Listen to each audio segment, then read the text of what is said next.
Hi everybody, welcome back to your Daily Dose at Home. My name is Lauren and I'm part of the visitor engagement team here at the Calgary Zoo.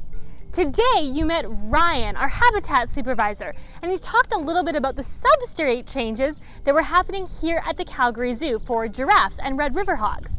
On today's Daily Dose at Home, we're going to explore substrate a little bit more, talk about the role that it plays in the health of our animals here at the Calgary Zoo, as well as the options for amazing sensory enrichment that substrate provides.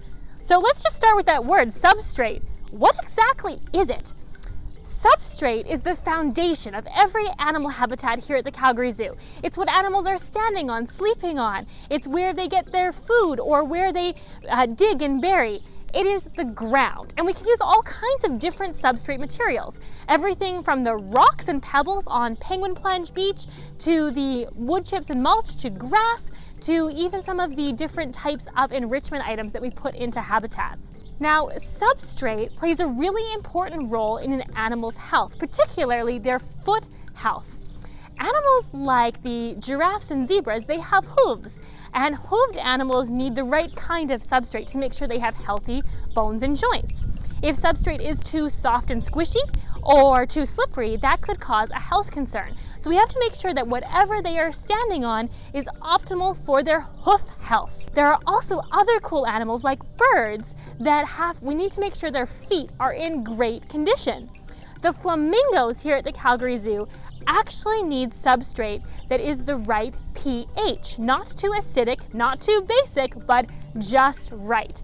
So Ryan and his team use peat moss, which is a little bit acidic, and they add dolomite limestone, which is super basic, to create a neutral pH so that the flamingo feet are always healthy. Substrate also provides amazing sensory enrichment for many of the animals here at the Calgary Zoo.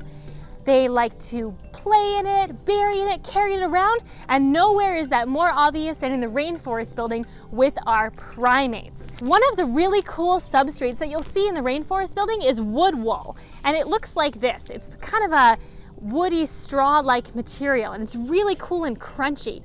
We'll see the gorillas, colobus monkeys, and mandrills bury in it, use it like a bed, build with it. It's really cool sensory and tactile enrichment.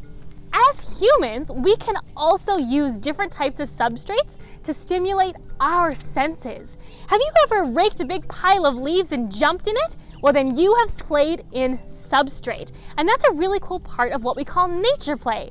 Nature play stimulates inquiry, builds empathy, and helps us gain a new appreciation for the natural world by getting dirty, getting on logs, on tree branches, and playing out in nature.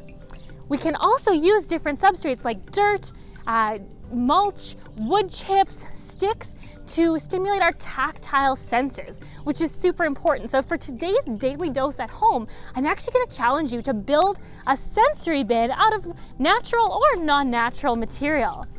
Did you know that here at the Calgary Zoo we actually have dedicated nature play spaces? I'm hanging out in one here at the lion habitat where we can see the lions, the giraffes, the zebras, and we can explore and not be afraid to get a little bit dirty. So on the attached PDF, there are some instructions for how you can make a sensory bin at home and use that as an opportunity to explore different substrates. What happens if you add water? What gets squishy? It's a great opportunity to experiment and to explore. Thank you so much for watching today's Daily Dose at Home, and thank you for supporting wildlife conservation.